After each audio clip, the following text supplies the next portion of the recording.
I'm Joe Bentley. And I'm Samantha Burford. Welcome to Richmond's first Richmond Tourism Talk.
Hi, I'm Samantha Burford, and I'm here today with Jan Quigg from the Richmond Powwow Association.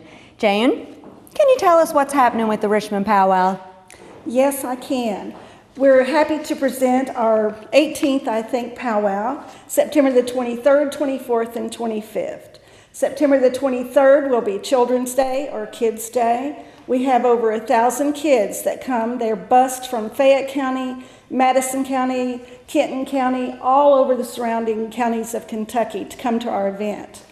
And the reason why is Governor Fletcher has pronounced our powwow as the powwow, the educational powwow in Kentucky.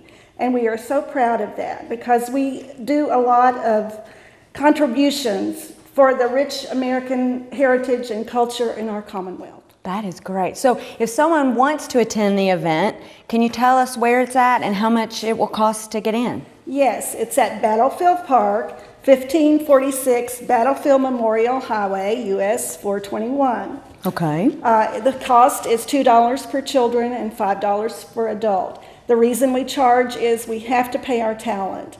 We would love to do this for free, but we have to pay the Native Americans who come to educate the public and especially the children about Native American culture, therefore keeping the culture alive.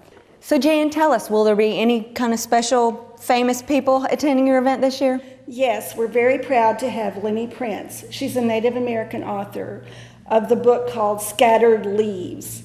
And we're very happy to announce that it is going to be made into a movie in Hollywood, no doubt. So Harrison Ford, watch out, because he was in Cowboys and Aliens. This event, in her movie, there are going to be all kinds of wonderful people who are going to be actors in this event. They're Native people, so look out, Harrison Ford. Oh, that's exciting for our town of Richmond, isn't it? Yes, it is. Great. So rain or shine, the event's still on. Rain or shine, we dance in the rain. Great. Well, we're looking forward to attending, and good luck with your event. Stay tuned for more Richmond Tourism Talk. We'll be right back right after this.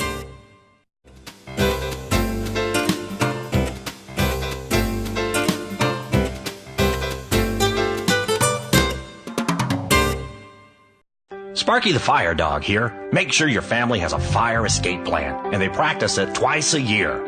One important thing to practice is get low and go. Get low and go? If you see or smell smoke, it's important to get low and go. You guys ready to practice? Yeah! Let's give it a try. Smoke rises, so you want to make sure you get low under the smoke, or you'll find that the air is safer to breathe. Great job, guys! Protect your family from fire. For more information, visit sparky.org.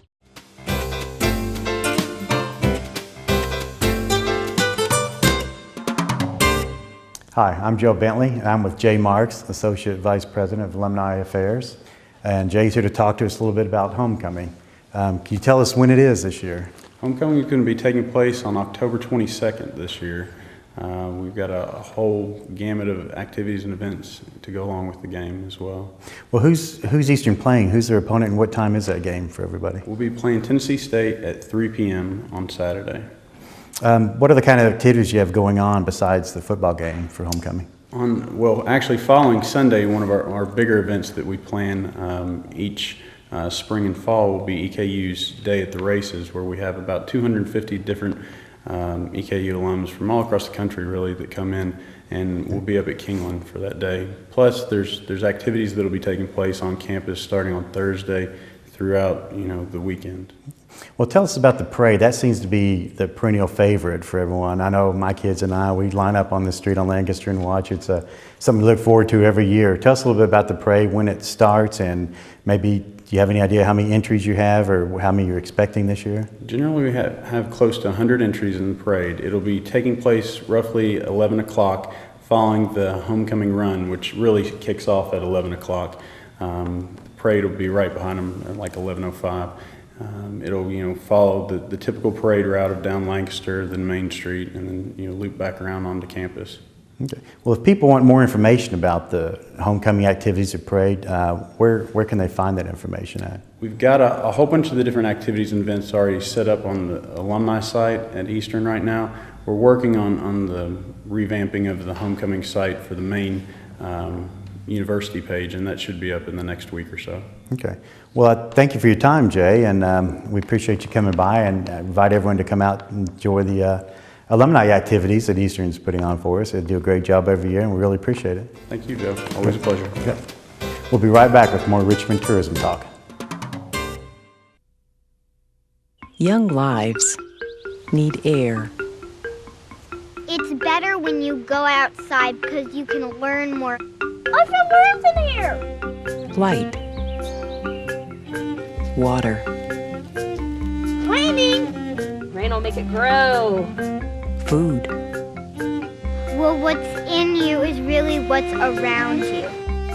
Young lives need soil. Can I talk with one by one? One by one. Moisture.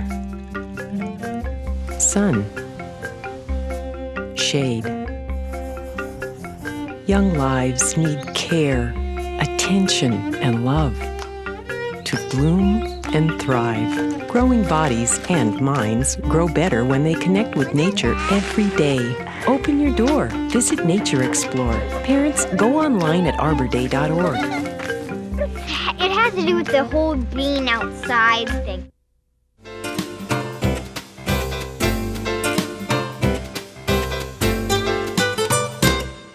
Hi, welcome back. I'm Samantha Burford, here with Deborah Hoskins, the Executive Director of the EKU Center for the Arts.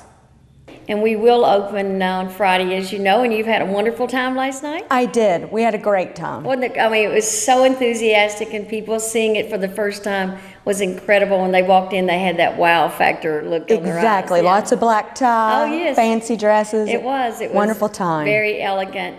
The center has been in planning for 10 years, and it was a cooperative and collaborative partnership between Madison County, Richmond, the university, and the state.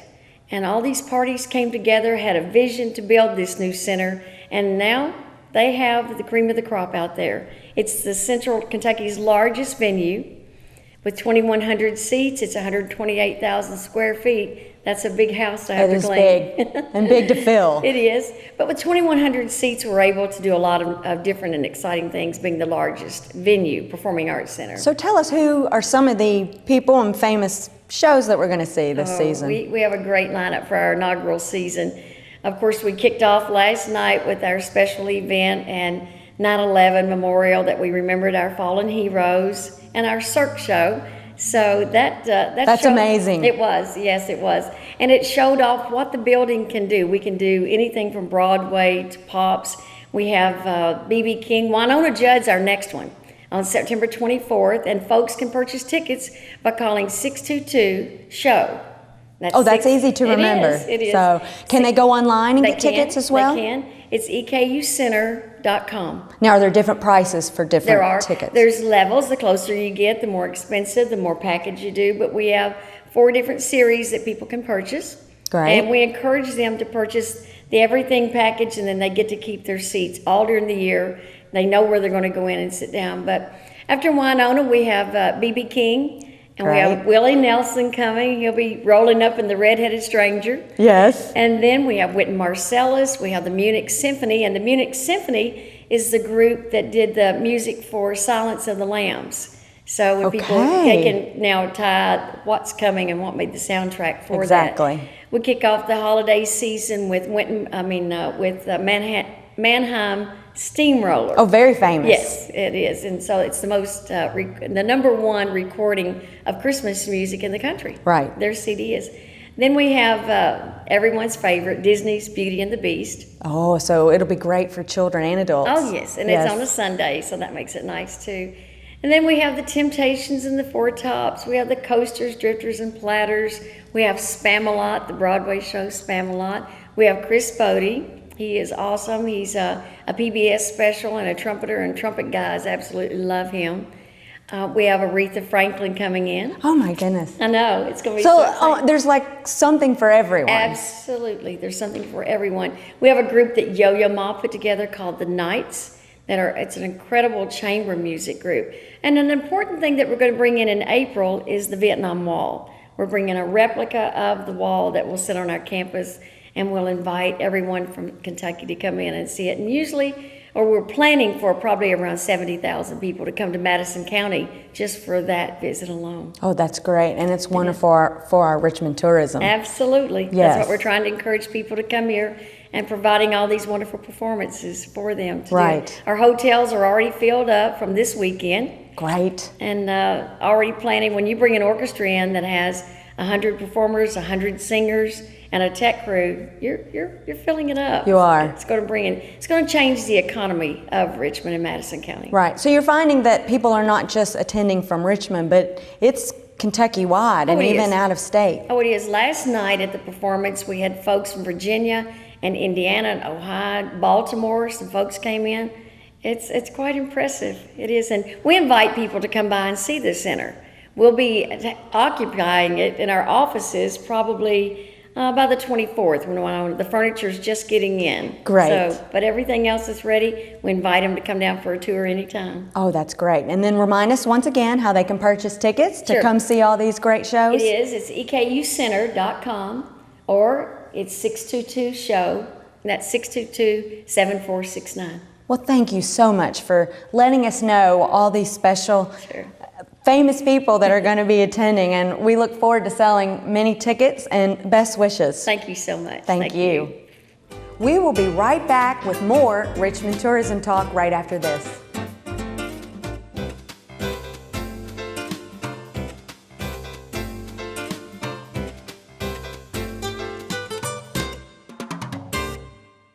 Sparky the Fire Dog here. Make sure your family has a fire escape plan, and they practice it twice a year.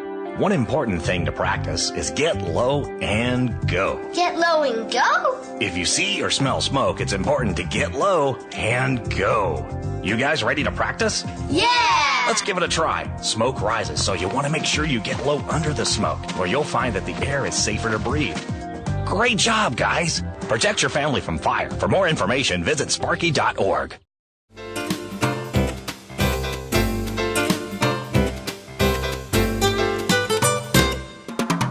Welcome back. With me now is Maggie Kriebel, and she is the director of Berea's Parks and Recreation Department.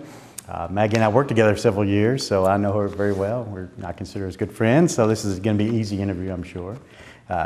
She's here to talk a little bit about the Second Sunday event coming up, and their organization is partner in this event, and she's just going to tell us a little bit about it.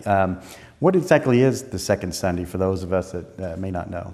Well, Joe, Second Sunday is actually a family-friendly event that is geared towards getting people more cognizant of and basically up and moving. We are trying to get people to bike, walk, rollerblade, you name it. Just get up and get moving to become more healthy. And it's actually an event that is sponsored by the Madison County Extension Office. Mm-hmm. Of course, Berea Parks and Recreation partners for that event because it is a Madison County thing. So getting up from the couch to the TV doesn't really... No, that wouldn't qualify. Okay. It's actually an event that takes place on the second Sunday of every year. So this year it's October 9th from 2 to 4 p.m. at Battlefield Park. And it is free. and it's for all ages, and we got a little something for everyone. Okay, well, who all is going to be there this year? Well, this year, of course, as in past years, we've been very fortunate to have a number of our community representatives, everyone from the American Red Cross to the Extension Office. You've got a lot of different chiropractors. Our local chiropractors get involved. St. Joe Berea, Patty A. Clay, they get involved and they come out and actually do some health screenings. Your private gyms or athletic, I guess providers, for example, the Richmond Athletic Club comes out and does Zumba demonstrations. Fitness Friends and Fun, who is one of our providers in Berea, they come out and do some demonstrations and give away lots of fun freebies. It sounds like a lot of activities. If someone wants to set up a booth, how would they go about doing that? They would actually contact me. I'm in charge of all the community booths and all of the activities for that particular event. Sure. And they can simply call us down at the Berea Parks Department, and that number's 986-9402. Understanding a lot of people bike, and it's going to be obviously a bike-friendly event. Do you encourage everyone to bring their own bike, or will there be some provided for them? Well, that's the great thing about the event. Of course, we encourage people, if they have bikes and want to bring their bikes and helmets, they can do so. Safety first. Absolutely. But we do have Mike's Hike and Bike, once again this year, coming out to provide bike rentals. And they're very low cost, and he has a wide variety of bikes available for every size, shape, and person. Okay. Well, thank you, Maggie, very much. Can you give us those dates again? Sure. It's October 9th from 2 to 4 p.m. at Battlefield Park, right off of 421. Okay. We appreciate it. And we hope everyone comes out and takes advantage of this event, as we do all events that we sponsor. So I really appreciate you coming by, Maggie. Thank you. Thanks so much for having me, and we hope to see you there. Okay. We'll be right back with more Richmond Tourism Talk right after this.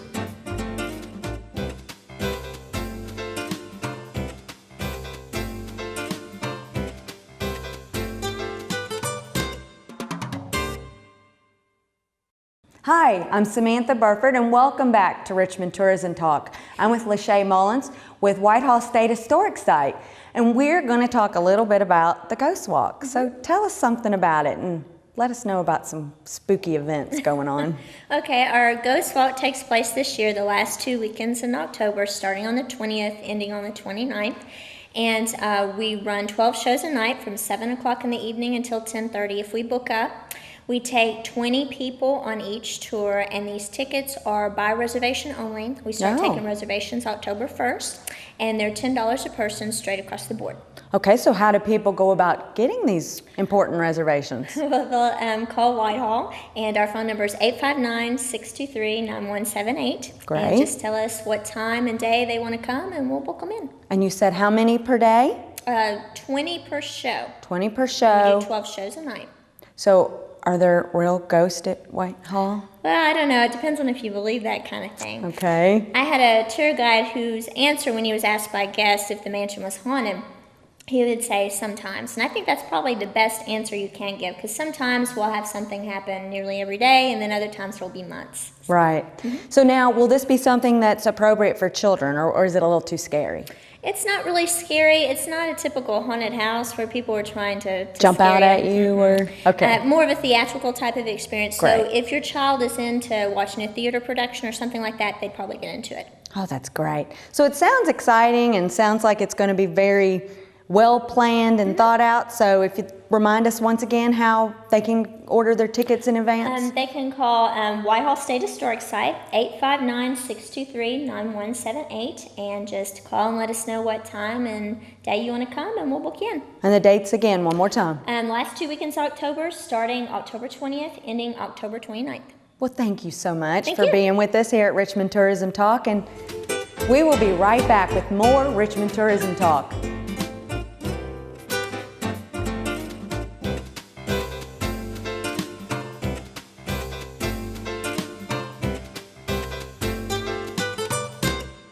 Welcome back to Richmond Tourism Talk. We spent a little bit of time at the Battle of Richmond.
this nation is worth fighting for to secure such an inestimable jewel. A portion of the people cannot destroy what the whole people created. I thought Mr. Davis would listen to those words, but he did not. And he ordered that first shot April 12th, 1861, and the Civil War became anything but civil. Over the next 4 years, there would be 10,000 battles, 500 or so right here in Kentucky, 620,000 soldiers would die for the cause of, in the end, that I said, for a new birth of freedom that I gave there at Gettysburg. Yes, the Gettysburg Address. When I gave that address, what I was meaning to say is for the people to try to understand, what did Thomas Jefferson mean when he said that all men are created equal? Well, I don't think the country knew really what I was saying until after I issued the proclamation of amnesty and reconstruction there at Gettysburg 19 days later, thinking the war would end. But the battles just continued. You see, folks, you remember I had not found my general yet. Ulysses S. Grant was winning out on the Western Theater, and I brought him in. And he now has Robert E. Lee boxed in at Petersburg in a 10-month siege. And now I've just been told at City Point, the headquarters of Grant, that Lee is going to surrender to Grant. And the message that I give to Grant at that surrender is let him up easy, because many in the country have been telegraphing me that we must find Joe Johnston and the rest of the traitors and Jefferson Davis, and we must hang them. I'm here to tell you there will be no revenge in my administration. My mother taught me right here in Kentucky, Matthew 22:38, to love one another as I have loved you. So there will be no revenge, and we will all be one nation. Now we're all one nation again, all 36 states of us, as this war is coming to a close. So this is why I'm here, to come back to Kentucky, to bring history about this pivotal time in our nation that was on the brink of being lost, but yet there was a vast picture that I saw as your president, and I was not about to let those states go. You see, it was unconstitutional. This union is perpetual. And so now I am told that the war is almost over, and I'm sorry to say that it took 600,000 soldiers' lives, but all that I can say is that was the price that we had to pay for this evil sin of slavery that began in 1619 there in Jamestown. So thank you for allowing me to come to Madison County to share with you some history that is very important for all of us as we share in this great nation. I bid you an affectionate farewell. There was blue and gray on the field, and the reason why we're here is for the education of the young kids and education of adults. I'm 51 years old. I'm Jimmy Jackson, and I am with the 8th Kentucky Infantry, CSA, and U.S. living historians and Civil War reenactors. We do not do just North and South. We do both Confederate and Union, because ancestors in my family and your family fought on both sides. The Battle of Richmond did not start here. It started 2 weeks before this battle was to take place in a little place called Annville, Kentucky. It's called Big Hill. The Union and the Confederate forces met there, and then they fought their way over a 2-week period up Old US 421 to this site, where on Sunday the major battle took place. Saturday they had a scrimmage, and in that they was waiting for the forces to reach the field so they would have the main battle on Sunday. I've actually been reenacting Union and Confederate since 1983. I've got a degree in history, religion sciences of the church and U.S. I'm a Civil War reenactor and living historian.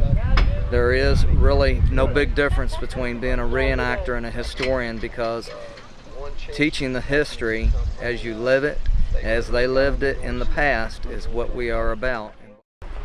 Well, my name is Robert Preston. I portray Major General William Bull Nelson here at the Battle of Richmond Civil War site.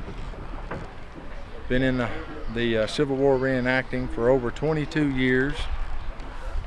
Also a member of Lieutenant Colonel of the Western Federal Blues, and I've traveled to many Civil War sites such as Perryville, Gettysburg, Antietam, Shiloh, Vicksburg, Manassas.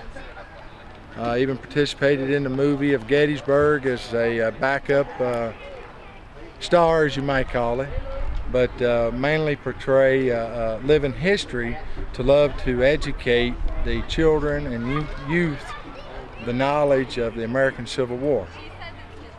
And I've been participating here at Richmond for the past 6 years, and 3 of those years has been Major General William Bull Nelson, who is a Kentuckian from Maysville, Kentucky, who was in command of the forces here at Richmond, which Nelson was wounded at in the hip and then relieved to Louisville to take command of the defenses of Louisville for a potential invasion of Braxton Bragg.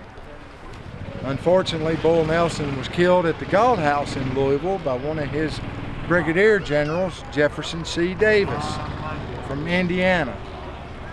So that could be a brief little description of my small role here at the Battle of Richmond. We're strong in here, and we take care of each other.